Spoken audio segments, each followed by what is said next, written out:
ada di luar kota, jadi peralatannya agak saya lupa bawa ini ya, iPods. Sorry, tapi semoga ini oke ya, bisa jelas ya. Oke.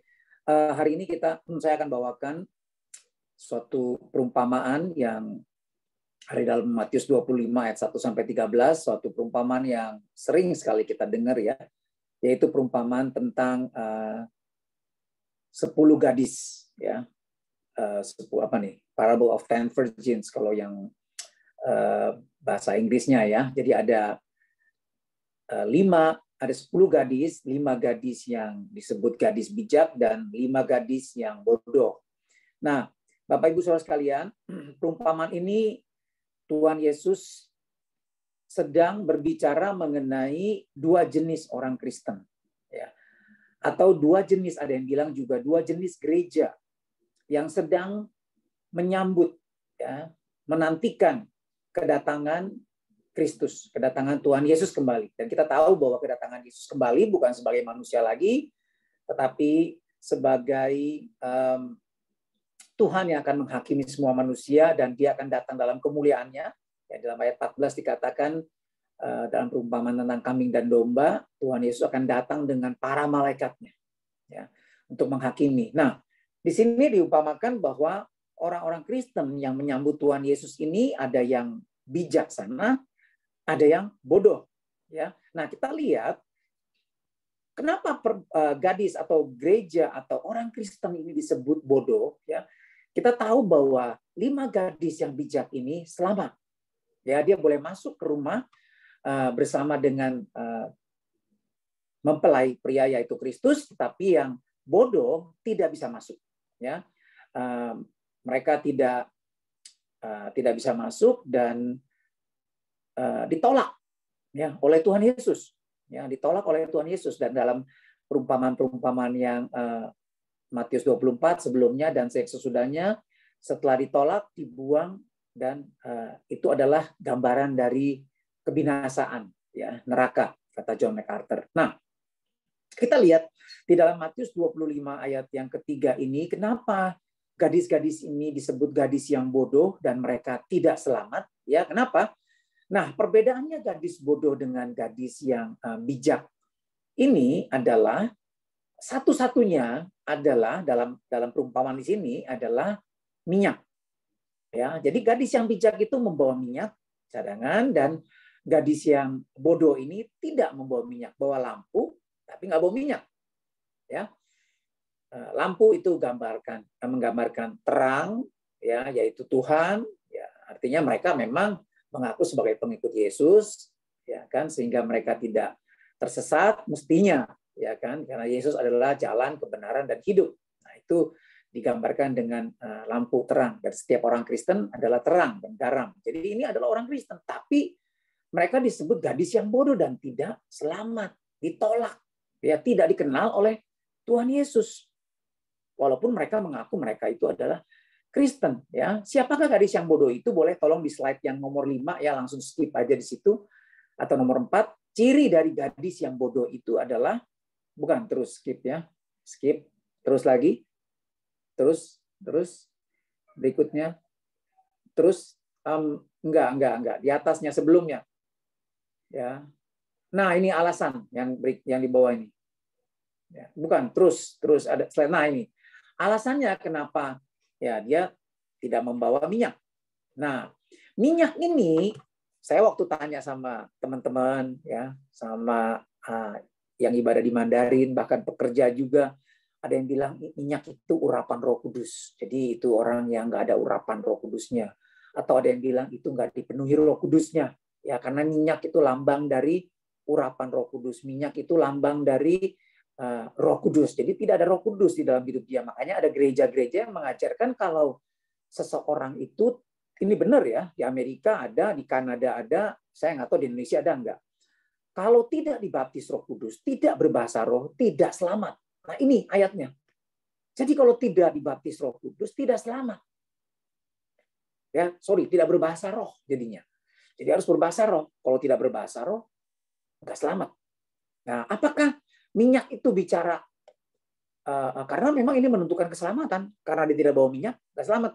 Apakah itu bicara soal baptisan Roh Kudus dalam arti bahasa roh, berbahasa roh, ataukah ini adalah urapan Roh Kudus? Jadi seorang yang punya urapan, ya, jadi dia itu yaitu wanita perempuan yang bijak, ya, mempelai yang bijak, atau gereja yang atau orang Kristen yang pasti selamat. Apakah itu? Nah, terus kemudian, sebenarnya kalau kita lihat, minyak ini adalah gambaran orang Kristen yang agamawi sebenarnya. Karena lampu itu adalah luarnya. Lampu bisa menyala bukan karena lampunya, tetapi karena minyak yang di dalamnya yang membakar. Ya kan? Sumbu itu. Sehingga bisa, sumbu di dalam lampu, sehingga lampunya bisa menyala. Jadi kalau cuma bawa lampu, yang mestinya bisa menyala, tetapi nggak bawa minyak, sama aja bohong. Tetap nggak bisa menerangi, nggak bisa berfungsi. Nah, ini bicara soal orang Kristen yang agamawi, seperti orang Farisi, ya, yang katanya Tuhan Yesus bilang bahwa mereka seperti kuburan yang dikapur putih-putih, dari luar kelihatannya bagus, indah, ya, kuburan dihias, apalagi kuburan orang-orang Chinese yang zaman dulu, ya, wah, dihias indah, tapi di dalamnya busuk, bangkai, ulet, ya, semualah, ya, kebusukan semua. Nah, sama. Ini adalah gambaran orang Kristen yang demikian, ya. Atau orang Kristen, kalau kita lihat dalam TSK Crossference ini juga konkordansi, ini larinya kemana? Minyak ini merupakan apa? Orang gadis bodoh yang membawa lampu tanpa minyak itu juga disamakan dengan orang-orang Kristen di Laodikia, yaitu orang-orang Kristen yang suam-suam kuku. Ya, saya pernah khotbahkan di sini, suam-suam kuku itu artinya bukan orang Kristen yang ya tetap nggak badung-badung amat, tapi juga nggak berkobar-kobar. Bukan, itu salah sama sekali, ya. Jadi suam-suam kuku itu adalah orang Kristen yang memuakkan Tuhan, yang menjijikkan Tuhan, sehingga Tuhan mau muntah. Lihat orang Kristen yang suam-suam kuku. Orang-orang Kristen suam-suam kuku ini, mereka mestinya jadi terang, jadi garam, tapi mereka nggak jadi terang, mereka nggak jadi garam. Maka mereka menjadi, ya itu tadi, merasa puas lagi, mereka merasa mereka selamat lagi, mereka merasa mereka kaya, mereka benar, ya, mereka orang Kristen yang baik-baik saja.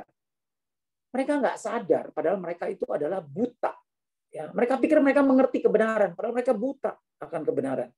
Mereka pikir mereka berpakaian kekudusan, mereka pikir mereka orang Kristen yang pasti selamat. Padahal Tuhan Yesus berkata mereka telanjang, mereka pikir mereka kaya.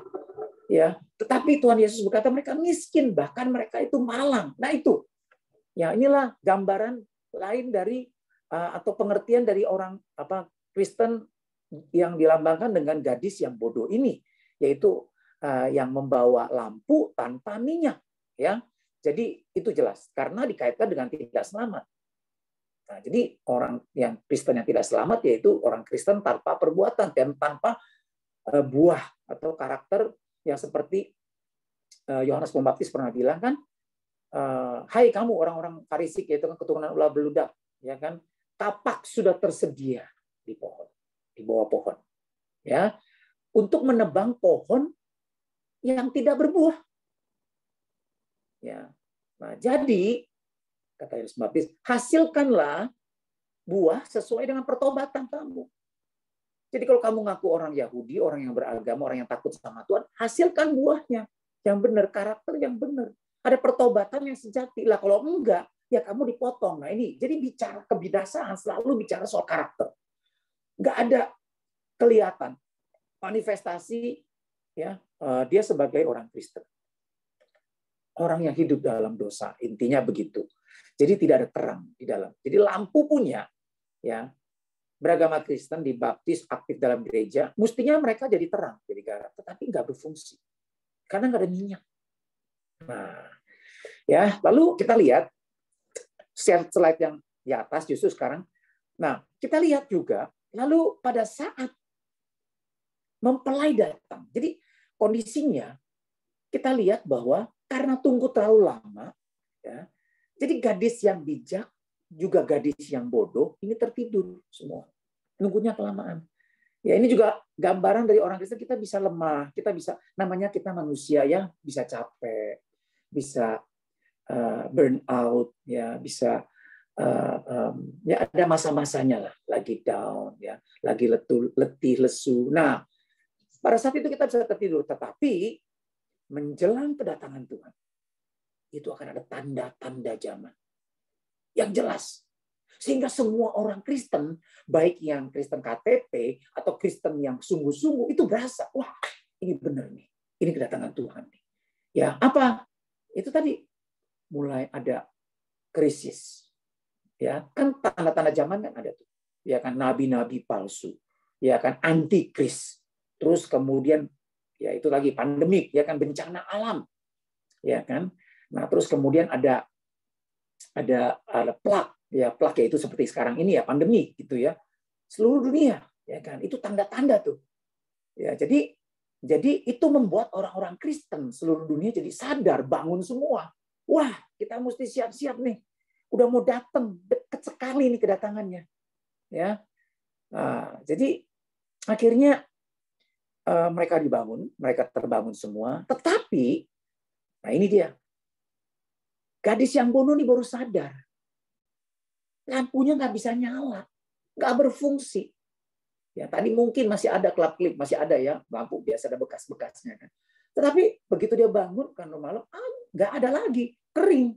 Dan dia nggak bawa dan nggak ada minyak di dalamnya, di dalam lampu itu. Lalu dia apa yang dia lakukan? Dia minta sama gadis yang bijak, bagi dong, ya, bagi dong. Ya, saya juga waktu pertama kali baca, saya juga agak aneh.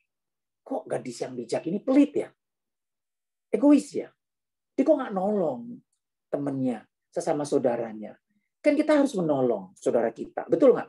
Yang lagi kekurangan, yang lagi ada masalah, ya kan kita mesti nolong dong.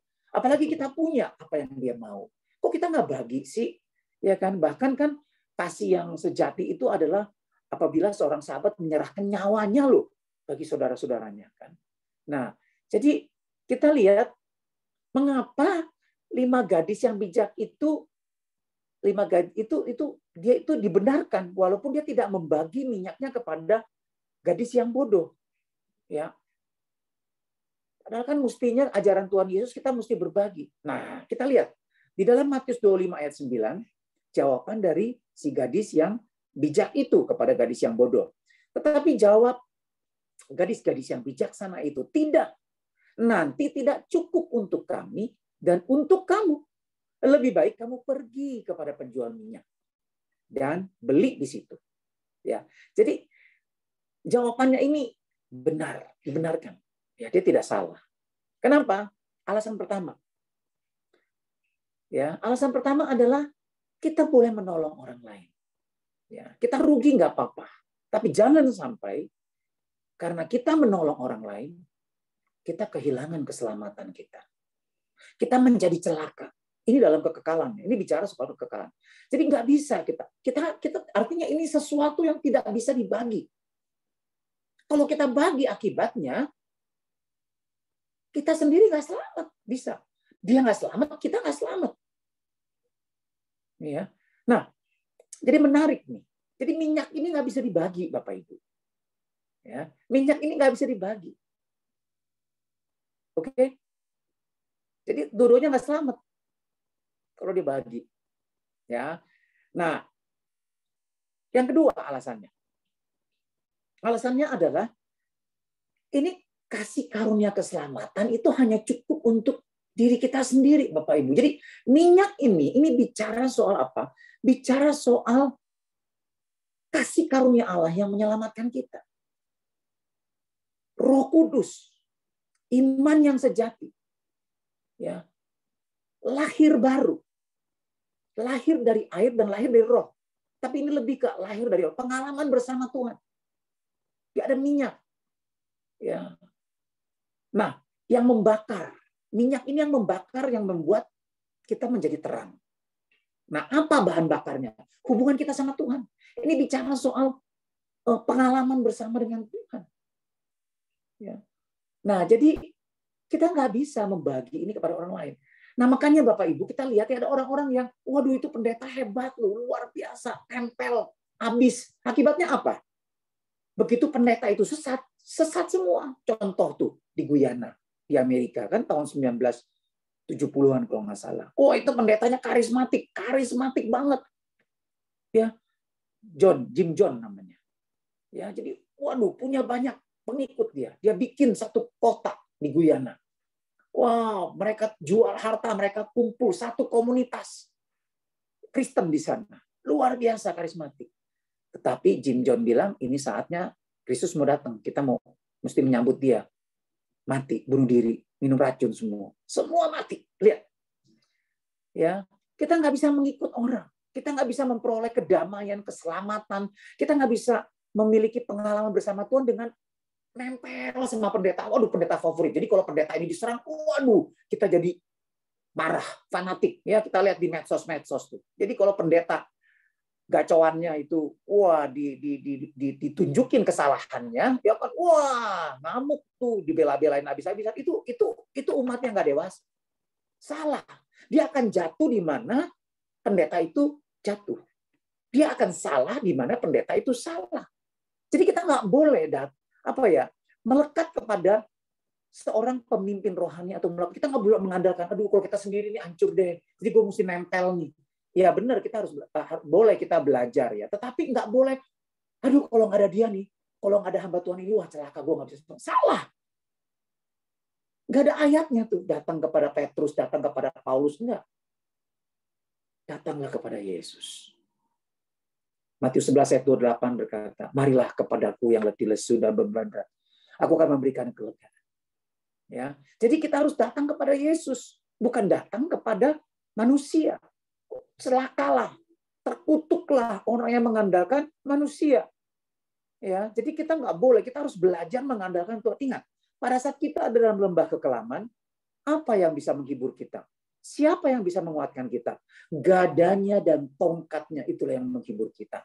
Persekutuan dengan Tuhan itu, ya. Lihat Yeremia. Ya, kita benar kalau ada teman-teman kita perlu, ya.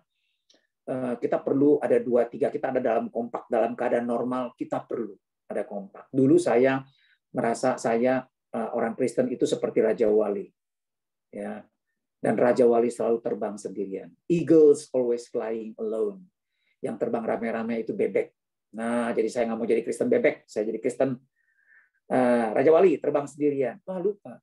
Firman Tuhan berkata, berdua lebih baik dari sendiri. Betul, ya.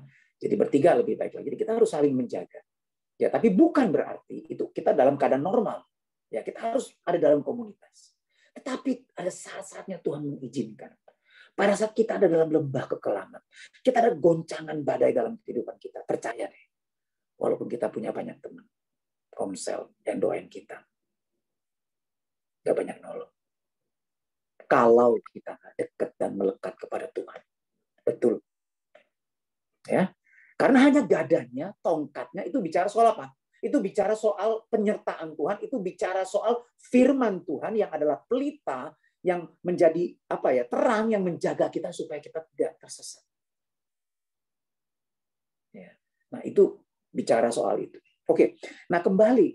Jadi di sini kita lihat bahwa kita nggak bisa minta sama orang. Makanya gadis yang bijak ini berkata, pergi, beli. Ya, beli. Nah, ini adalah cara yang legal untuk dapat minyak. Cara yang sah untuk dapat minyak. Beli. Ya, beli dari mana? Beli dari Tuhan. Ya, ingat tadi dalam TSK Cross Reference, gadis yang bodoh itu diumpamakan sebagai gadis yang suam-suam. Lalu, mengenai beli minyak, itu TSK menghubungkannya lagi dengan Wahyu 3 ayat 18-20. Wahyu 3 ayat 18. Wahyu 3 ayat 18. Nah, ya.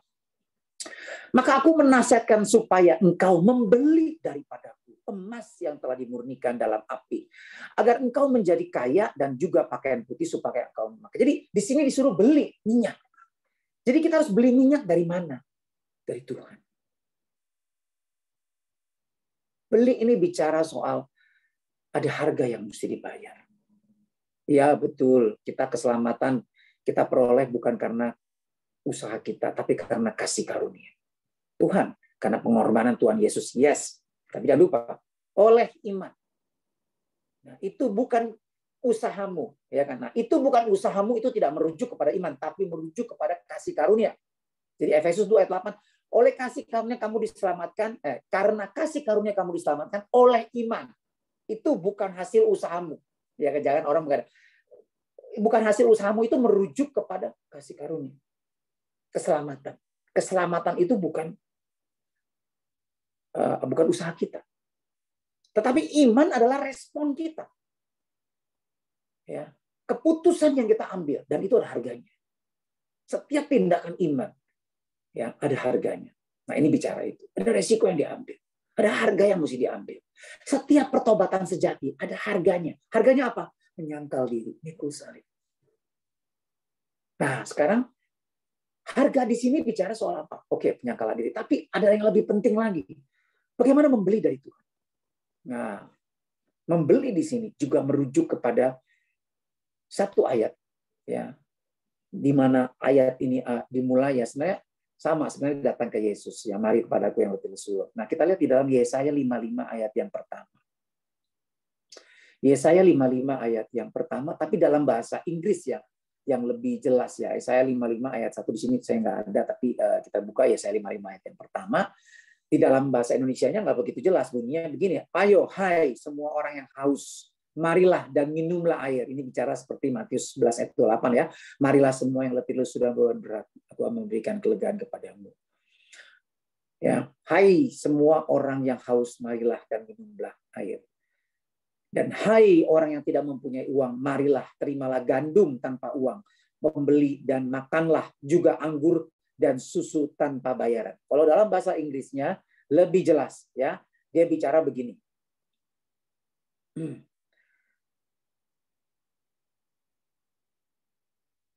Ho, everyone who thirsts, hai siapa yang haus, come to the water, datanglah kepada air. Dan siapa yang tidak punya perak, nggak punya uang, datang dan belilah gandum dan makan. Lucu ya, nggak punya uang tapi disuruh beli. Ya, datang dan belilah gandum, minyak dan susu tanpa uang, tanpa harga. Maksudnya tanpa duit, ya. Tapi mesti dibeli. Nah, ini bicara soal apa?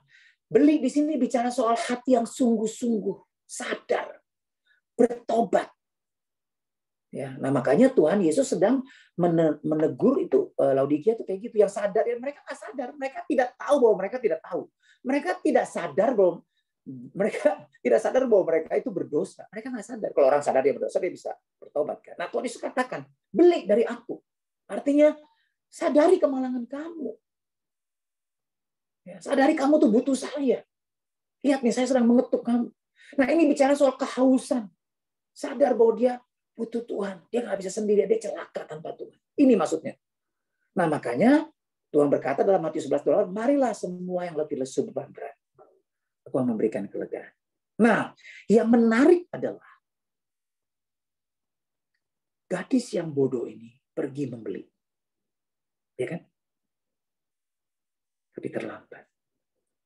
Dia beli ya, minyak. Tapi terlambat. Ini bicara apa? Nah, ini yang perlu kita hati-hati. Jangan kita pikir ya, kalau kita mau bertobat, kapan aja kita mau bertobat tuh bisa. Itu kasih karunia Tuhan. Saya berasa banget saya bisa bertobat karena kasih karunia Tuhan. Waktu saya masih hidup dalam dosa, ya, karena satu kejadian. Saya udah lama nggak dengar firman, udah lama nggak dengar puji-pujian. Tiba-tiba karena satu keadaan saya dengar puji-pujian, saya dengar firman, dan Tuhan jamah saya, dan saya ambil keputusan. Ada harga yang mesti dibayar. Ya. Nah, jadi ini bicara soal pertobatan yang sungguh.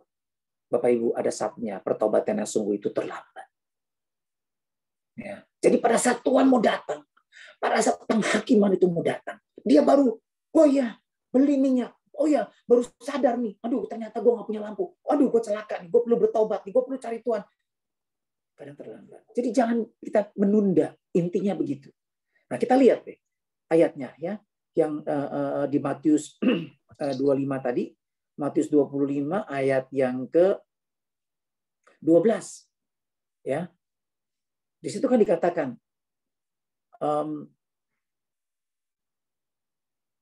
ayat 10 mulai, ya. Matius 25 ayat 10. Akan tetapi waktu mereka sedang pergi untuk membelinya, datanglah mempelai itu dia.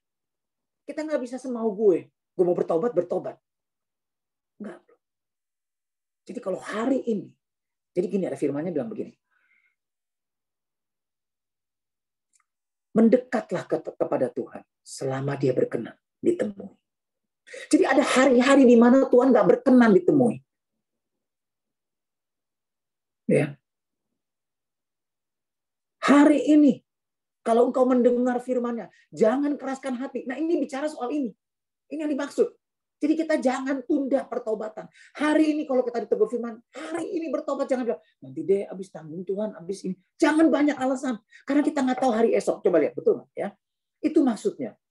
Jadi berjaga-jaga itu bukan jaga-jaga. Aduh, jaga-jaga nih. Saya tanya sama teman saya, berjaga-jaga itu gimana? Supaya nggak, wah jaga-jaga. Enggak, ini orang juga ketiduran. Gadis yang bijak juga ketiduran. Berjaga-jaga di sini adalah hari ini kalau kita dengar firman Tuhan. Hari ini kalau kita diingatkan akan dosa kita, cepat bertobat. Jangan tunggu besok. Jangan tunggu nanti. Itu Tuhan sedang mengetuk hati kita. Kasih karunia sedang ditawarkan. Minyak sedang ditawarkan. Beli. Ambil keputusan. Nah, lihat ya. Akan tetapi waktu mereka sedang pergi untuk membelinya, datanglah mempelai itu dan mereka yang telah siap sedia untuk bersama-sama dengan dia ke ruang perjamuan kawin, lalu pintu ditutup. Kemudian datang juga gadis-gadis yang lain itu yang bodoh dan berkata, Tuan, Tuan, bukakanlah kami pintu. Dia pikir dia sudah bertobat, dia sudah beres, tapi sudah terlambat.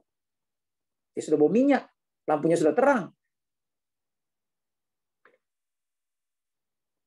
Terlambat. Tetapi ia menjawab, aku berkata kepadamu, sesungguhnya aku tidak mengenal kamu. Celaka. Ditolak. Karena itu, nah ini. Berjaga-jagalah, sebab kamu tidak tahu akan hari maupun akan saatnya. Nah ini bicara apa? Pertobatan jangan ditunda. Itu message-nya. Bukan berarti nanti kita harus, lu Kristen ya nggak berjaga-jaga. Berjaga-jaga terus. Doa terus. Ada tuh, Tesalonika salah tuh. Tuhan, iya. Tuhan Yesus mau datang ya? Mereka nggak kerja, mereka jual harta. Siang malam berdoa terus. Menara doa katanya. Ya, terus doa pagi, siang, malam 24 jam. Itu salah. Itu salah, maksudnya bukan begitu. Ya, tetapi hari ini, ya. Jadi saya lihat di Mandarin tuh orang tua, jangan tunggu tua baru bertobat deh, jangan. Aduh, ya saya udah bilang berapa kali, kasihan loh. Ya, ada yang diinjilin sekarang, oh ya semangat terima ya, iya, ya, baptis ya, oke, minggu depan, ya udah ya siap dibaptis, ya ingat ya, terima Tuhan Yesus, Tuhan Yesus terima, lupa lagi, ya udah mulai pikun, bahaya. Ya, jadi jangan tunggu hari esok, terlambat. Ya, ada saatnya juga. Ya, kita nggak tahu loh apa yang terjadi hari esok. Ya. Jadi jangan tunda-tunda pertobatan. Itu message-nya tentang gadis yang bodoh ini. Ya, bukan berjaga-jaga terus 24 jam nggak bisa tidur, enggak. Kita bisa lemah, kita bisa ini. Tetapi kalau kita pada saat kita ambil keputusan bertobat, Roh Kudus ada dalam hati kita. Dan dia tidak akan pernah tinggalkan kita. Dia akan ingatkan kita, dia akan hibur kita. Pada saat kita jatuh dalam dosa, dia akan sadarkan kita. Dan kalau kita sudah lahir baru, kita pasti akan bertobat. Nah, itu artinya minyak. Waktu orang lahir baru, itulah saatnya kita menerima minyak dari Tuhan. Dan minyak itu akan terus ada. Haleluya. Dan kita akan alami pertobatan terus, sanctification, pemurnian terus. Tapi kalau kita ngaku kita sudah lahir baru, tetapi dablek, jangan-jangan kita belum lahir baru, tetap hidup dalam dosa, itu bukan lahir baru. Orang yang sudah lahir baru, dia mengalami Tuhan, dia bertobat, dan dia ada pertobatan terus setiap hari. Dia sadar, dia jatuh dalam dosa, bisa jatuh, dan dia akan bertobat lagi, dan dia akan bertobat lagi. Ya, itu. Kenapa? Karena ada minyak di dalam dia. Ya, ada kesadaran yang baru. Karena dia sudah lahir baru. Dia ada ciptaan yang baru. Ini. Nah, jadi berjaga-jaga di situ artinya bukan seperti apa kita harus jaga-jaga sekali lagi, tetapi adalah tadi terima Yesus, ambil keputusan. Oke? Ya, jadi Itu message firman Tuhan yang akan saya sampaikan. Ya, jadi supaya kita mengerti mengenai makna dari perumpamaan 10 gadis ini. Ya, 10 atau 2 jenis orang Kristen yang selamat dan yang tidak selamat, bedanya apa itu tadi. Ya, ada pada saat Tuhan memanggil kita, pada saat Tuhan mengetuk hati kita, cepat ambil keputusan, bertobat, jangan tunggu-tunggu. Ya, kita nggak tahu apa yang terjadi besok. Demikian firman Tuhan, Tuhan berkati.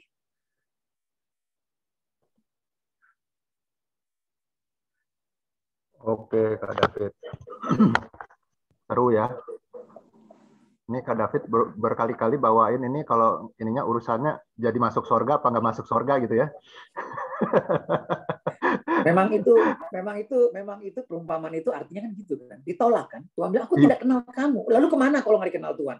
Masa di pinggiran surga? Lu nggak dikenal sama Tuhan. Iya kan? Tuhan, ya kan? Nggak boleh Nggak ngintip masuk. ya. Nah? Nggak ada tempat ngintip doang ya. Iya, nggak ada gembel surga, nggak ada. Nggak ada ya. Oke. Nah ini seru nih, menarik banget nih ya. Yul, ayo Yul, bareng sini Yul. Iya Kak. Oke.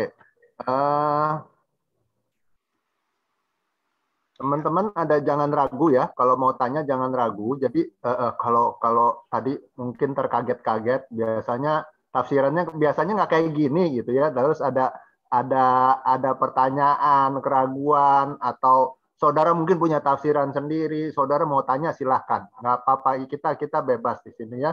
Nah, kita sama-sama mau belajar. Tapi emang hari ini seru banget ya. Ini nggak pernah kita dengar yang model begini ya sebelumnya nih. Yul, ada mau tanya dulu Yul. Iya, menarik sih malam hari ini ya. Saya jadi mikir saya termasuk yang bijaksana atau yang bodoh. Tapi poin yang pertama tadi ya Pak David tentang orang Kristen kan harus berbagi. Orang Kristen itu identik tentang kasih ya. Saya sempat mikir, iya kenapa ya? Kok dibenarkan gitu loh ketika gadis bijaksana tidak membagi minyaknya gitu. Iya. Ternyata 2 alasan tadi, itu mencerahkan gitu ya, karena kasih karunia hanya cukup buat diri sendiri dan kita dan sampai nolong orang lain, tapi malah dua-duanya celaka akhirnya ya. Betul. Intinya kita jangan jadi juru selamat buat orang lain. Ya, jadi orang lain, jadi kita nih kumpulin orang-orang datang ke kita, nggak boleh. Kita mesti memuridkan orang kebawa dia kepada Kristus, bukan membawa orang-orang supaya jadi pengikut kita. Wah, followernya banyak nih kita nih. Ya kan? Ini salah itu. Dua-duanya nggak selamat. Dia jadi idol, dia jadi berhala, orang lain juga memberhalakan dia. Ya kan? Nggak selamat dua-duanya. Iya. Nah, mungkin contoh praktisnya kayak apa sih itu, Pak David, itu yang kalau sampai memberikan lalu kemudian sampai dia sendiri nggak selamat ya. Itu nggak kebayang, belum kebayang saya. Ya oke, jadi begini ya. Jadi begini. Ini gadis yang bijak. Oke, dia adalah orang Kristen yang benar lah. Oke, Kristen dengan perbuatan, ada buah rohnya. Tetapi pada saat dia mulai, hati-hati, kita mulai kesian sama orang. Kita mulai melayani dia. Lalu kita mulai menjadi juru selamat. Apa-apa kita jadi pusat solusinya. Artinya gini loh. Kita boleh memberikan solusi dan kita harus memberikan solusi, tetapi bawa dia tetap pada Tuhan. Karena Tuhanlah juru selamat dia. Jangan bawa orang kepada kita sehingga orang tergantung sama kita. Ada yang tiap kali ya bergantung sama pendetanya 24 jam. Waduh, telepon yang pendetanya juga baik. Pendetanya stres, pendetanya bisa jadi. Makanya ada pendeta-pendeta yang depresi. Kenapa? Itu tadi terlalu berbelas kasihan, dia menolong domba-dombanya dan dia menangis bersama dombanya dan dia depresi bersama dombanya. Nah, ini yang kayak begitu tuh ya, yang ini. Jadi dombanya juga bergantung sama pendetanya, sangat mengidolakan pendetanya, ya. Nah, pendetanya mungkin Jim Jones, tadi saya kasih contoh Jim Jones. Jim Jones mungkin depannya benar, karismatik. Wah, banyak pengikutnya, ya kan? Nah, dia juga luar biasa pengajarannya. Tetapi kemudian sampai satu titik, dia mulai merasa, wah, gua hebat. Ya. Firman Tuhan di dalam 1 Korintus 10 ayat 12 berkata, barang siapa yang menganggap dirinya berdiri kokoh, hati-hati supaya jangan jatuh. Nah, pada saat dia merasa ini, dia mulai tuh, wah, menjadi juru selamat dia. Dia merasa dialah yang menjadi pusat solusi nih. Orang-orang datang ke dia, wah dia punya hikmat, dia punya segala macam karunia. Orang semakin mengandalkan dia, ya kan? Dikasih duit, dikasih Alphard, dikasih segala macam. Wah, lupa ada dia. Iya kan? Nah, jadi dia menjadi Superman. Akibatnya apa? Dia sendiri binasa. Dia jadi berhala, dia jadi sombong, dia lupa. Yang hebat tuh bukan dia, yang hebat tuh Tuhan Yesusnya. Ini yang saya percaya, ini yang termasuk salah satu orang-orang yang yaitu tadi karismatik. Dia akan melakukan banyak mujizat, mengusir setan demi nama. Wah, ini hebat ini nih. Dia kan mungkin aja tuh kayak gitu tuh. Jadi dia lupa sama Tuhan. Saya percaya tadinya dia dipakai Tuhan, ya. Tapi jangan lupa Tuhan bukan memakai orang yang orang yang suci, ya. Tetapi semua orang Kristen adalah orang kudusnya. Jadi waktu kita percaya dan kita beriman, kita punya karunia, itu kita kembangkan, ya kita dipakai dalam hal itu. Tetapi ingat, itu talenta, bukan milik kita, milik Tuhan. Nah, pada saat kita merasa itu punya kita, lalu kita pakai dengan semaunya untuk mencari untung diri sendiri, hati-hati, itu lebih parah daripada talenta yang satu hamba punya satu talenta itu. Hamba satu talenta cuma kuburin talenta. Yang ini curi talenta, ya kan, untuk kepentingan diri sendiri. Wah, celaka tuh dia. Nah, itu disebut hamba yang jahat, ya kan. Nyah kamu, hai pembuat kejahatan. Ini pencuri ini. Ini pembunuhnya, ini serigala asli ini. Iya kan? Nah, orang-orang tertipu sama dia. Mengidolakan dia. Mengikut dia, bukan mengikut Tuhan Yesus. Dua-duanya nggak selamat. Yang satu nih kan nggak punya minyak. Dia berasa dia gelap nih. Nggak punya terang lampunya. Dan dia cari kan. Nah, ini orang kudus nih. Wah, ini hamba Tuhan yang diurapi Tuhan nih. Punya minyaknya banyak nih. Bagi dong. Nah, cari dia. Nempel sama dia. Nah, hamba Tuhan ini sekali, dua kali lupa diri. Dibagi minyaknya. Wah, kayak minyaknya punya dia. Bukan, itu dari Tuhan. Iya kan? Kasih karunia Tuhan kok. Kita harus bawa jiwa-jiwa, kita bina untuk bawa dia supaya melekat kepada Kristus. Sehingga dia bisa dewasa, bertumbuhnya benar. Iya kan? Nah, itu maksudnya, Pak. Oke, jadi praktisnya barangkali kita kan nggak kayak ke pendeta lah ya. Jarang di sini pendeta lah ya. Tapi itu tadi ketika kita jiwa, jangan sampai dia bergantung pada kita, gitu ya. Betul. Oke. Kita lihat kan di medsos. Iya kan? Wah, pengikutnya pendeta ini menjelek-jelekan pendeta ini. Lihat di medsos kan? Di gereja palsu atau gimana. Wah, pengajarannya salah nih, dikritik-kritik. Wah, langsung pengikutnya membabi buta. Wah, bela abis-abisan dia. Iya kan? Nah, ini kan contoh salah nih. Pendetanya nggak bertobat karena diagung-agungkan terus sama anak buahnya. Anak buahnya sesat juga. Karena apa kata pendetanya dianggap pasti benar semua. Karena pendetanya diurapi Tuhan. Nah, itu contoh tuh. Mengidolakan perempuan, mengidolakan hamba Tuhan. Ya kan, itu sesat itu, kayak gitu. Ya, kita nggak boleh, kita harus patokannya firman, kembali kepada Alkitab, kembali kepada firman. Orang bisa salah, ya kan? Gitu, Pak. Oke, ini ada yang tanya nih, malam Pak, boleh tolong dikasih contoh real di zaman now, Kristen suam-suam kuku yang bikin Tuhan muak dan muntah. Nah, terima kasih. Nah, gimana tuh? Banyak. Ya. Aktivis gereja, ya, majelis gereja yang rapat. Ini saya dengar sendiri dari majelis gereja. Dia rapat ya di majelis sinodal, mau rebut posisi pemilihan umum, dia bawa bodyguard. Ya, bayar pakai duit. Ya, sogok. Kayak pilkada aja begitu.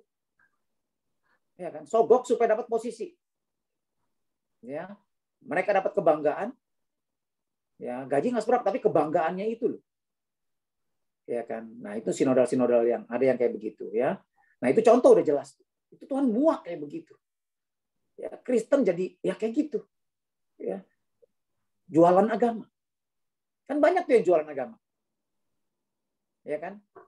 Khotbah, ngajar, punya banyak pengikut, dikomersilin. Cari duit. Lihat. Padahal dia selamat karena kasih karunia. Dia diurapi Tuhan, semua itu dari Tuhan. Punya Tuhan, talenta dia semua Tuhan. Tapi dia jualin. Khotbah dia, lagunya, bayar ya, royalti. Saya nggak bilang. Tapi dia punya alasan lah segudang. Tapi kita kan diselamat, kita kan semua, ya lu punya talenta yang memberkati gereja, kenapa sih? Oh nggak bisa, bayar royalti. Itu kan dunia, ini kan lagu puji-pujian, bayar. Kalau enggak, ada tuh, udah begitu tuh. Harus bayar royalti. Bahkan nyanyi pun lagu dia, bayar. Kenapa alasannya? Karena kamu juga dikomersilin. Jadi makanya kalau kita dengar di YouTube khotbah ya, panjang-panjang ada iklan itu diduitin semua itu. Ya. Jadi begitu. Tuhan tuh muak. Mereka pikir mereka benar, mereka pikir mereka baik. Itu hamba uang itu, bukan hamba Tuhan itu. Saya aja kesel, apalagi Tuhan. Iya kan? Oke. Kira-kira gitu, Pak. Banyak. Oke. Ada lagi teman-teman yang mau bertanya? Kita sambil belajar sama-sama nih, jangan sampai kita mau dimuntahin Tuhan ya. Iya, karena Pak David contohnya langsung aktivis gereja ya, Kak. Ya, itu kan contohnya. Ya, sekalian aja ya. Iya. Iya. Tapi berarti poinnya tetap kembali ke lahir baru ya, Pak David ya. Karena kan ini betul. Gambarannya tetap dua-duanya gambaran orang Kristen nih. 5 gadis bodoh, 5 gadis bijaksana. Artinya 5 gadis bodoh pun mungkin dia terima Yesus ya, percaya. Cuman nggak lahir baru di poin. Iya. Jadi kita jangan salah pikir tentang Calvin. Hamba-hamba Tuhan yang Calvin juga sama pandangannya soal ini. Jangan salah. Ya, jadi kita jangan pikir karena Calvin itu menganggap titik seseorang itu dia akan terus selamat itu adalah pada saat titik dia lahir baru.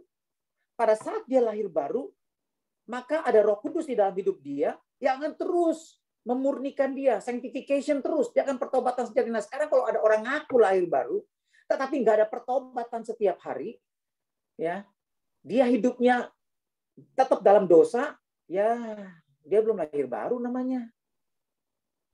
Ya. Dia nggak selamat itu. Jadi bukannya, loh kok bisa hilang keselamatannya? Dia belum selamat. Dia belum lahir baru. Ya. Jadi tetap harus haus untuk melihat ya apakah kita sudah punya hati yang benar atau belum gitu ya. Nah, itu satu ciri dari orang yang sudah lahir baru. Selalu haus. Ya, seperti bayi haus sama Tuhan, haus sama firman-Nya, haus untuk belajar, haus untuk mendekat sama Tuhan. Kalau dia gersang, maksudnya kalau dia lagi, aduh gitu ya, dia nggak betah, dia akan cari Tuhan. Aduh, gue lagi nggak normal nih, nggak bener nih, dia berasa. Ya, gue lagi suam, gue bukan suam, artinya gue lagi down nih, gue nggak ada sukacita nih, nggak ada kelegaan, nggak ada masalah. Nah, dia akan cari Tuhan, dia akan introspeksi itu mulai. Nah, kenapa? Karena ada Roh Kudus. Nah, kayak anak saya datang, dia mulai, saya lihat nih gejalanya nih. Kok mulai nggak ini ya, kayaknya nggak semangat, nggak ini. Saya tahu nih. Terus saya tanya dia iseng-iseng, kamu selamat nggak hari ini kalau mati? Dia diem, dia nggak berani ngomong. Iya sih Pak, selamat, tapi ngomongnya nggak pede. Terus saya bilang, kenapa kamu? Kamu ada buat, iya Pak, aku ada buat dosa. Aku tadinya udah semangat, tapi kok begini lagi? Kamu nggak sejahtera kan? Iya. Kenapa tahu? Karena ada Roh Kudus di dalam kamu. Karena itu jangan kerasin hati. Karena itu kamu harus bersyukur. Kalau kamu buat dosa dan gak ada, biasa aja ya, enak-enak aja ya, enjoy-enjoy aja ya, hati-hati itu. Ya kamu belum mengalami Tuhan, kamu belum lahir baru. Kalau begini artinya justru itu tandanya ada Roh Kudus di dalam kamu. Hati nurani kamu sudah dibersihkan dari hati nurani yang tidak baik, kata Petrus. Ya kan? Itulah yang dialami orang yang lahir baru. Jadi kita harus bersyukur kalau kita ada rasa nggak enak. Ya. Itu kok gini ya, nggak ada damai sejahtera. Aduh, gue pengen balik lagi. Nah, itu tandanya Roh Kudus ini Roh Kudus sedang bekerja dalam hidup kita. Nah, kita harus datang balik ke Tuhan. Ya. Kira-kira gitu. Ada gadis bijaksana mau bertanya nih. Amin, bijaksana. Malam, Ko David. Malam. Menyambung pertanyaan yang pertama tadi mengenai orang Kristen zaman now. Kan kita pandemi udah 2 tahun ya kok. Tidak ibadah, tidak tatap muka, tidak ibadah offline, semuanya lewat Zoom, lewat YouTube. Nah, ini ada beberapa mungkin dari setiap orang Kristen nggak dikit ya, kayaknya sih banyak yang tidak mengikuti ibadah secara online dengan alasan nggak bisa menikmati atau beda lah rasanya dengan kita mau offline. Nah, Iya. akhirnya banyak yang mulai menghilang mereka karena lebih mereka menunggu kapan nih offline, lebih menunggu mau ibadah ketemu daripada mereka ikut ibadah yang online. Nah, kondisi Kristen seperti kayak gini gimana tuh, Pak? Iya. Nah, dia itu nggak online terus dia gimana? Dia cari ibadah lain nggak? Maksudnya gini, dia pergi ke gereja yang offline nggak? Kan dulu belum ada offline, sampai Nggak. sekarang belum ada. Maksudnya gini, kan dia kan nggak mau ibadah online, dia menunggu-nunggu ibadah offline. Nah, sambil menunggu ini dia ngapain? Nggak ibadah. Nah, kan ini alasan namanya. Artinya kan dia merindukan ibadah offline. Kalau seperti yang dia ngomong ya, ini kadang-kadang kita harus jeli juga. Ini alasan atau benar gitu kan. Nah, dia nggak ibadah online. Kenapa nggak ibadah online? Aduh, nggak seperti dulu. Nggak seperti kalau offline lah. Lebih Oke, benar. Lalu apa yang kamu lakukan? Dia nggak lakukan apa-apa. Dia nggak ibadah. Wah, ini lebih kacau lagi kan. Artinya dia nggak benar nih namanya. Kok lu betah? Katanya lu rindu ibadah offline. Ya, oke lah. Kan istilahnya kan kita ibadah online ini ibaratnya adalah tidak ada rotan, akar pun jadi. Gitu ya. Memang ibadah yang benar, persekutuan yang benar itu adalah yang offline, yang sungguh-sungguh ya kan kita makanya di dalam Alkitab itu disebut dalam Perjanjian Baru sampai disebut hari Minggu itu disebut the Lord's Day di dalam Wahyu 1 ayat 10 ya. Jadi kalau kita lihat mulai dari Yohanes, Kisah Rasul, Korintus itu selalu disebut hari pertama pada minggu itu mereka berkumpul. Hari pertama pada minggu itu mereka berkumpul dan memecah-mecahkan roti. Pada hari pertama di Korintus Paulus bilang, kalau kamu berkumpul ya kamu persembahkan kamu kumpulin persembahan untuk aku bawa ke Yerusalem. Nah, jadi pada hari pertama minggu itu hari pertama. Tapi pada Wahyu 1 ayat 10 ya udah sekitar berjalan 50 tahun lebih kekristenan ya. Istilah hari pertama minggu itu diganti menjadi hari Tuhan. Karena itulah hari Tuhan bangkit, hari Tuhan menampakkan diri, ya kan, jadi itu menjadi satu. Jadi mereka berkumpul bersama-sama, itu sudah tradisi gereja. Ya, karena yang namanya koinonia, persekutuan ya pertemuan fisik. Yang namanya koinonia tuh nggak ada di Alkitab, pengertiannya adalah persekutuan di udara. Nggak ada. Ada 1 Korintus 5 ayat 5, walaupun kita nggak sama-sama, rohku sama-sama dengan kita berdoa sama-sama, itu bukan koinonia. Ya, koinonia itu persekutuan, ya, itu doa bersama. Jadi walaupun aku nggak sama-sama, ya, tapi rohku sama-sama, kita sepakat artinya berdoa buat orang yang dablek itu yang mau bertobat itu supaya kita serahkan tubuhnya kepada iblis supaya dia rohnya selamat, supaya dia bertobat intinya kan gitu. Nah, tetapi itu bukan koinonia. Koinonia itu selalu persekutuan fisik. Nah, sekarang kalau dia itu rindu dan dia ibadah online nggak puas, ya apa yang dia lakukan dong? Nah, kalau misalnya dia bilang, ya kenapa kamu nggak ibadah? Ya itu saya nggak betah, saya nggak bisa, makanya saya cari-cari, akhirnya saya ke gereja lagi. Oh, itu masih masuk akal.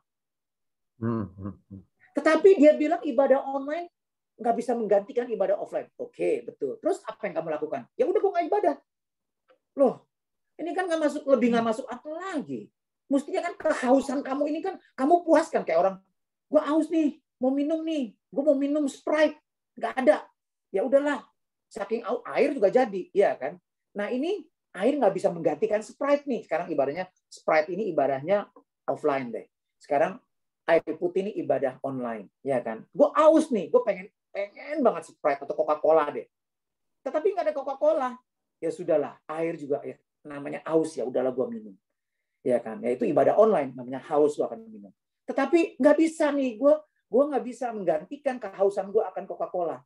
Lalu apa yang kamu lakukan? Ya udah, air putih gue nggak minum, gue nggak minum, gue nggak cari Coca-Cola juga. Ini namanya nggak benar namanya. Iya kan? Nah, jadi itu nggak benar, itu alasan aja, itu cari-cari sebenarnya, itu sebenarnya dia lagi down, itu lagi menjauh dari Tuhan itu namanya. Ya kan? Saya benar, saya juga ngalamin ibadah online pertama, iyalah mandi dulu, ya pakai baju rapi, ya, waduh, semua mandi dulu, lama-lama udah setahun, aduh bangun siang ya, hari Minggu dibangun siang. Jam 8 ibadah mana jam 7, setengah 8 bangun, ya kan, ini itu pasangin itu buat mama saya, ya kan saya pasangin buat dia supaya juga ibadah nonton. Jam 8, ya udah jadi belum mandi ibadah dulu. Ya kan, habis jadi lama-lama juga makin kendor, ya kan duduknya di ranjang. Tadi berdiri pasang kursi, lama-lama duduk di ranjang, ya kan. Jadi mulai itu kendor, ya kan. Nah, jadi tapi tetap saya ibadah dan saya cari tetap ini ya. Ini. Nah, tapi begitu saya mulai ibadah offline, waduh, walaupun sama-sama nobar, tapi saya bisa hancur hati loh. Saya bisa apa ya, benar-benar ekspresi, benar karena kita datang mandi ya, walaupun ini tapi kita sungguh-sungguh gitu. Saya ajak jemaat juga, ayo bangun, kita berdiri walaupun nobar ya, karena ini kan buat jemaat yang nggak punya gadget ya. Saya ibadah offline-nya, yang punya gadget ya ibadah, atau yang perlu didoakan ada masalah ada apa, oke datang ibadah offline, kita batasin 50. Nah jadi saya sendiri berasa wow, saya ajak istri saya, yuk, saya bilang datang, gue berasa beda loh ya, lain gitu loh, walaupun nobar gitu ya. Nah, jadi memang lain lah ya. Memang persekutuan itu secara fisik memang maksudnya. Tetapi karena pandemi ya kita harus berkhidmat, kita harus berjaga-jaga, kita harus jaga ya kan, dan jangan agamawi juga ya, begitu offline atau kembali kayak dulu ya kan ibadahnya ya udahlah sambil ibadah kayak dulu kan, ibadah ada yang main gadget, masih nyalain HP. Malah ada yang main game lagi di ibadah. Itu kan namanya, ya itu tadi, memang hatinya nggak di situ. Jadi mau ibadah offline, mau ibadah fisik juga memang hatinya nggak bertobat ya tetap aja. Nggak ada efek buat dia. Iya. Kira-kira gitu. Jadi, jawab nggak kira-kira pertanyaan saya? Pertanyaannya Ibu, saya jawab nggak kira-kira? Jawab, Pak. Jawab. Ya. Bisa nggak kita katakan dia belum lahir baru, Kak? Kita anggap seperti itu. Nah, iya bagus pertanyaannya. Gini ya, kita nggak bisa ngomong juga dia belum lahir baru. Karena kita yang udah lahir baru juga kadang-kadang kita bisa down. Kita bisa kecewa, kita bisa ini. Nah, kita makanya perlu saling menguatkan terus kan. Nah, perlu ngomong lebih jauh dari dia. Nah, saya lihat di ini Mandarin ya, ibu-ibu yang sudah lahir baru itu kelihatan sama-sama kena kanker. Yang sudah lahir baru, begitu dia kena, tadinya dia agak biasa-biasa aja gitu ya ibadah, tapi begitu dia kena kanker, dia makin cari Tuhan, dia makin melekat sama Tuhan, dia doa pagi, Zoom segala macam ya sampai dia mati. Tetapi yang belum lahir baru, pada saat badai, benar-benar seperti yang Tuhan bilang ya, orang yang mendengarkan perkataanku tetapi tidak melakukannya, tidak mentaatinya, seperti orang yang membangun di atas pasir. Badai datang. Pada saat nggak ada pasir, nggak ada badai, kelihatan kuat. Tapi begitu badai datang, langsung ambrol. Tetapi yang bangun di atas karang, yang sudah lahir baru, ya nggak kelihatan sama-sama. Tapi begitu badai datang, dia akan kelihatan. Dia akan tetap tegak berdiri. Nah ini.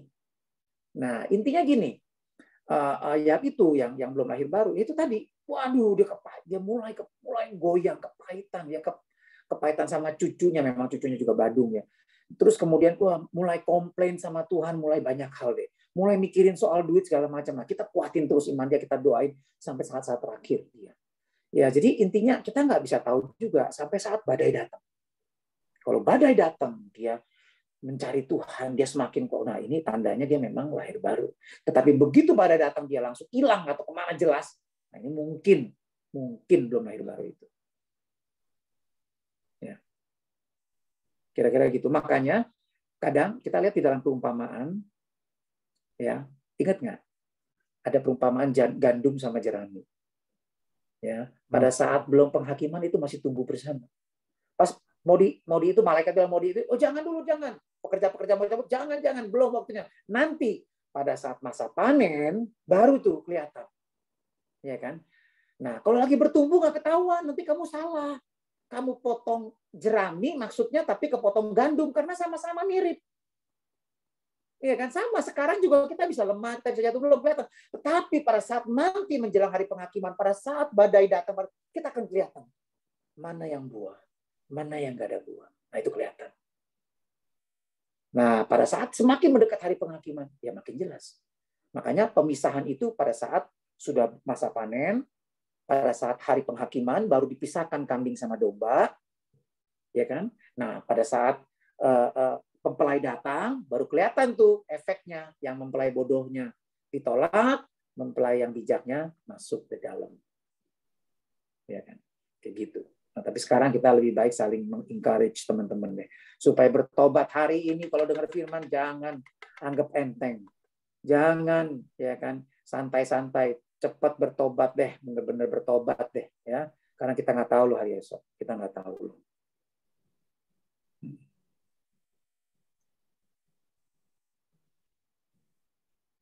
Ya, ada yang komen nih, ada yang komen. Saya suka ibadah online, komsel gabungan seperti ini.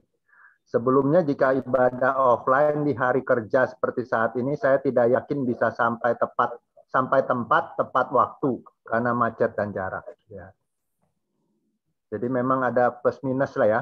Ya, semua ada plus minusnya. Tetapi jujur, yang namanya persekutuan, ya kan, kalau kita ibadah yang jujur, koinonia atau persekutuan orang-orang percaya, itu otomatis adalah sebenarnya kita fisik, secara fisik.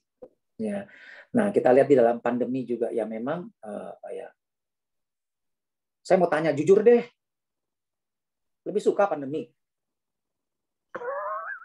Jujur deh. Ya kan? Tetapi memang dengan pandemi kita tetap bersyukur juga. Nah, ini benar kalimatnya.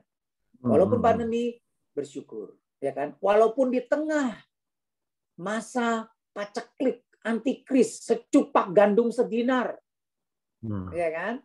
Tetapi anggur itu, minyak itu tetap ada, jangan dirusak, ya kan? Tetap. Jadi walaupun di tengah badai, di tengah pandemi apapun, ada penyertaan Tuhan, ada hadirat Tuhan, ada ya itu tadi kita masih bisa beribadah, masih bersyukur ya kan. Dan saya mau kasih tahu lagi, ada lagi lebih parah lagi waktu zamannya Calvin mengalami Black Death, Martin Luther juga mengalami Black Death, wah lebih gawat lagi. Tetapi tetap ada penyertaan Tuhan buat orang-orang kudusnya.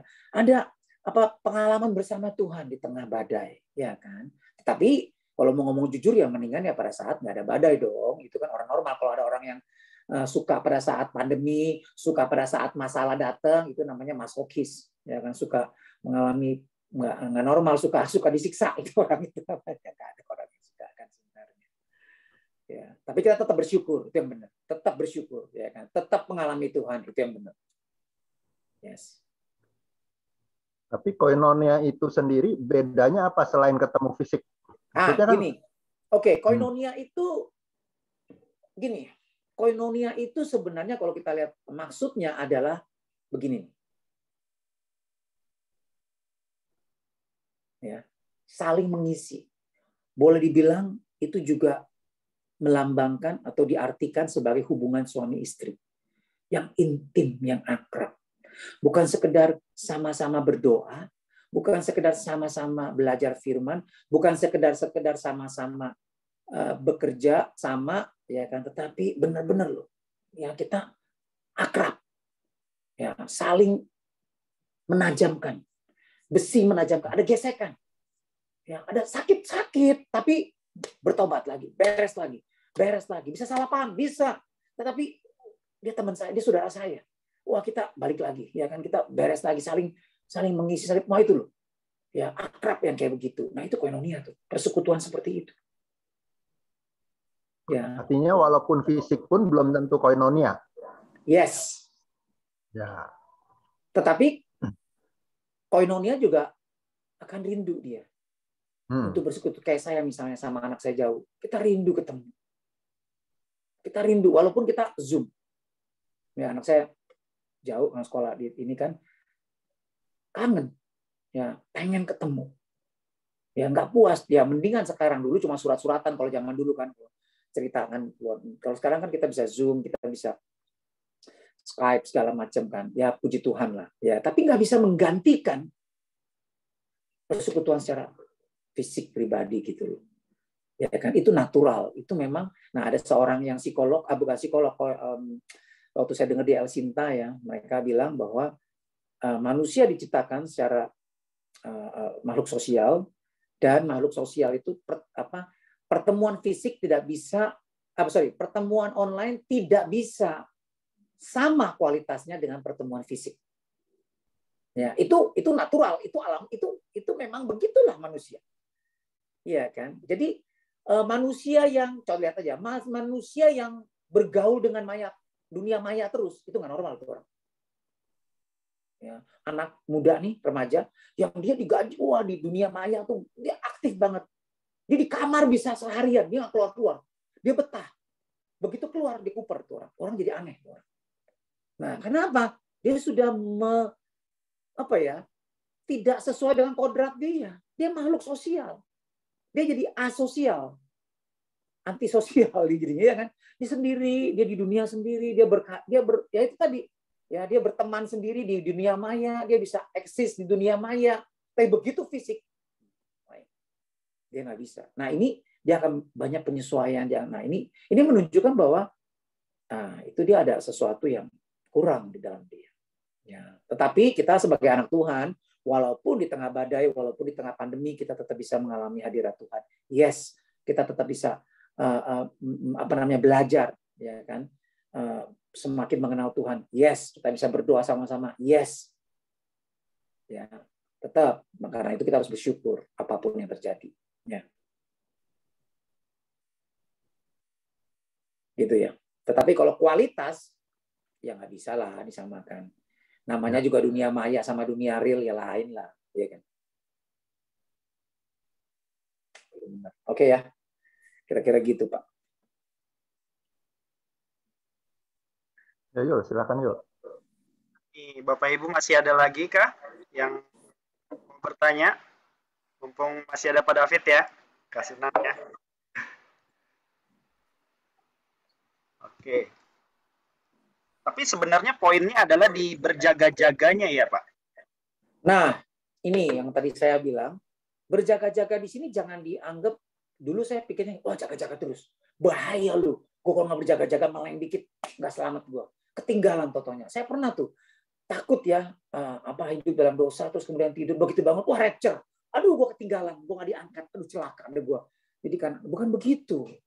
Jadi gue mesti, wah, 24 jam. Ya kan, ya benar juga, tapi artinya kita juga nggak boleh sampai ketakutan kayak begitu ya, jadi nggak tenang malah hidupnya kan, jadi aware terus. Ada yang begitu kan, pernah lihat saya di dalam acara di National Geographic ya di Amerika, namanya Doomsday. Jadi ada orang-orang Amerika yang takut akan hari kiamat, jadi mereka berjaga-jaga, mereka punya duit, mereka bikin bunker, mereka stok makanan kaleng segala macam banyak. Wah, oksigen, semua makanan supaya cukup bertahan sampai berapa tahun gitu, ya kan? Jadi misalnya, nah itu berjaga-jaga yang salah. Nah berjaga-jaga di sini juga bukan berarti, waduh minyaknya harus jaga nih, beli terus minyak. Bukan. Maksudnya bukan, tapi artinya gini, artinya pada saat hari ini, ya kan, kalau kamu mendengarkan firman Tuhan, inilah hari perkenanan Tuhan. Jangan sia-siakan kasih karunia Tuhan. Jangan anggap enteng panggilan Tuhan. Nah ini maksudnya. Ya, karena ada waktunya. Waktu kamu mau mencari Tuhan, mencari kebenaran, ada waktunya nanti. Waktu kamu mau sungguh-sungguh bertobat, sudah tidak bisa lagi. Apa? Mungkin pada saat itu kita lagi nggak tahu kenapa. Ya, misalnya pada saat kita mau bertobat, kena penyakit. Tumor otak. Kita jadi lupa.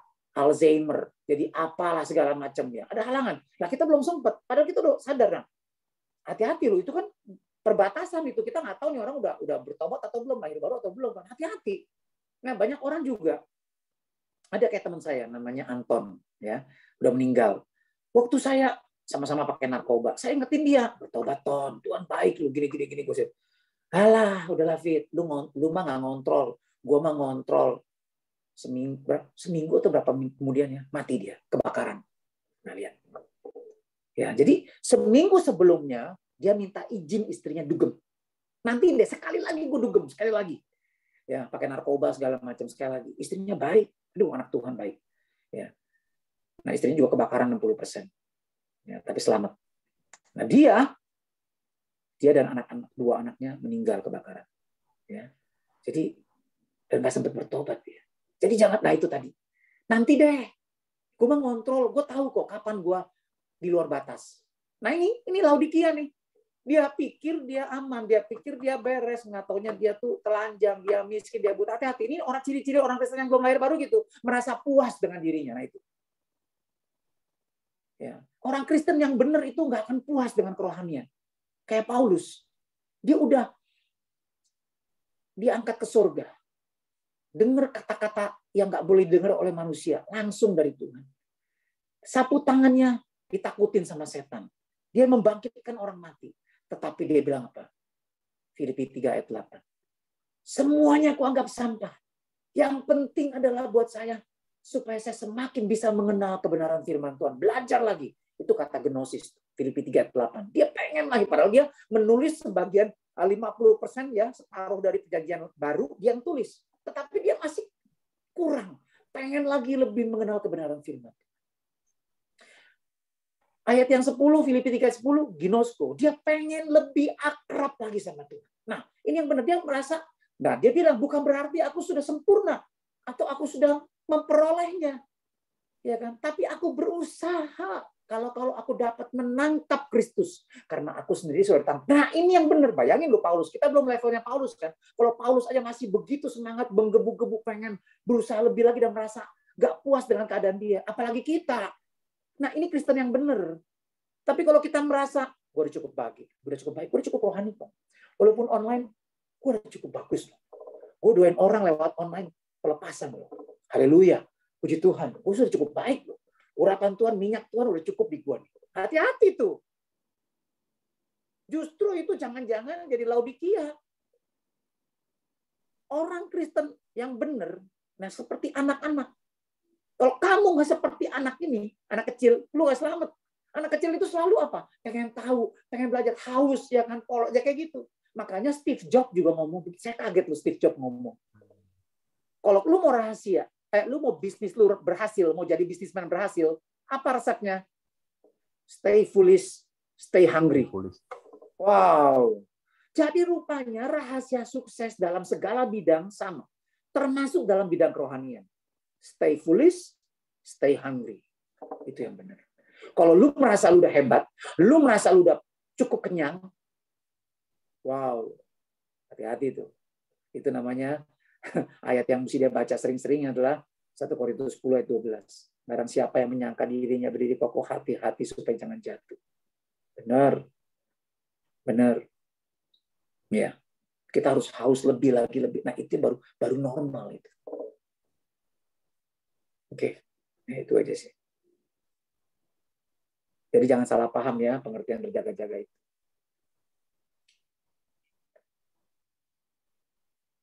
Kayaknya udah nggak ada nih Kak Sunan. Oke, kalau begitu kita akan masuk ke breakout room ya. Ya. Mungkin dari Pak David ada poin-poin yang bisa dipakai buat diskusi, Pak. Iya. Pertama, coba dalam diskusi kita tanya diri kita, tanya sama teman-teman, kamu sudah lahir baru belum? Yakin kamu sudah lahir baru? Ya kan? Karena beda antara gadis yang bodoh sama gadis yang bijak itu kan lahir baru. Bener kamu punya minyak. Bener kamu sudah lahir baru. Yakin? Ya kan? Tandanya, buktinya apa?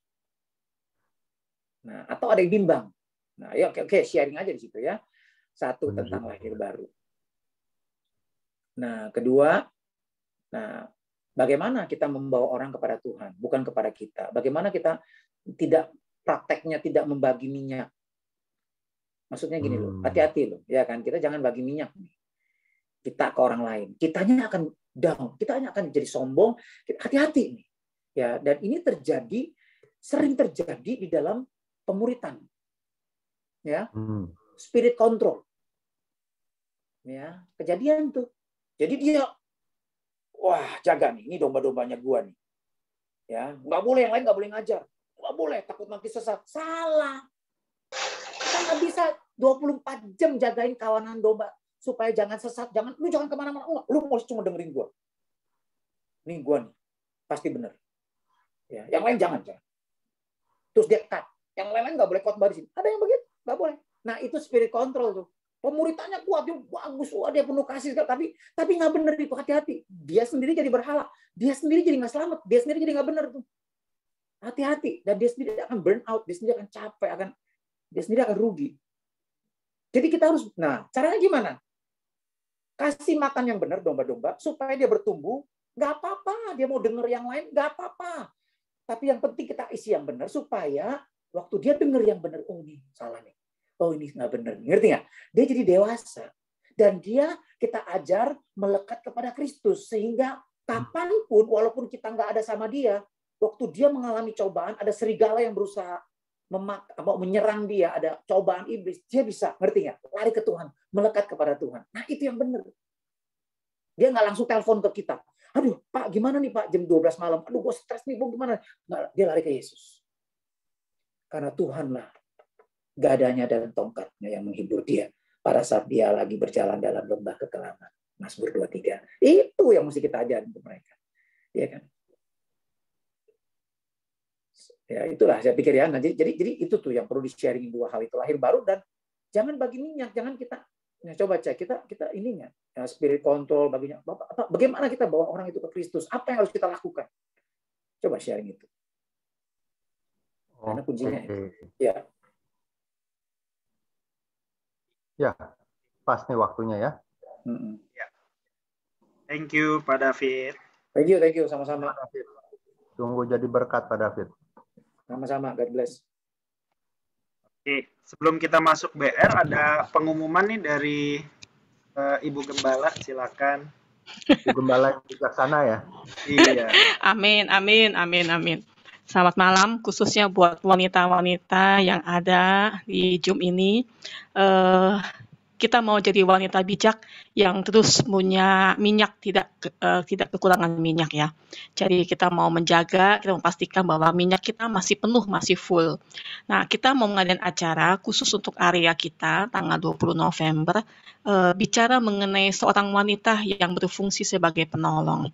Di sini akan sharing Ibu Rosreo, nanti jam 6:30 mulai. Link pendaftarannya sudah di-share-kan ke setiap fasel-faselnya saudara. Jadi kalau yang belum daftar, yang mau ikut masih bisa karena kita akan tutup di pendaftaran di 200 nomor. Sekarang sudah 150, jadi kita akan tutup pas di 200. Ya teman-teman yang belum daftar, silakan cepat karena kita akan tutup segera pendaftaran ini. Link Google Form-nya sudah di-share-kan ke PKS, ke faselnya masing-masing.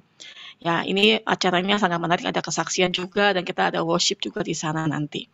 Gitu aja yang mau saya sampaikan. Terima kasih, Tuhan berkati kita semua.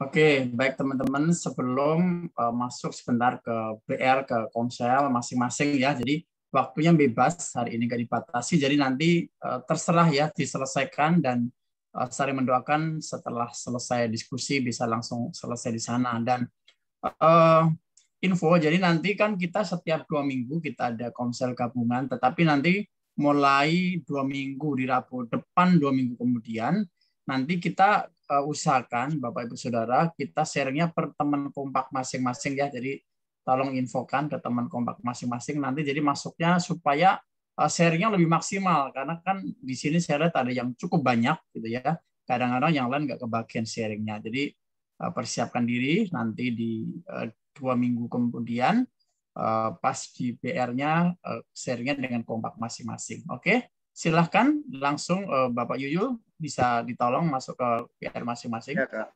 Oke. Pertanyaannya ngeri ya, apakah kita sudah lahir baru?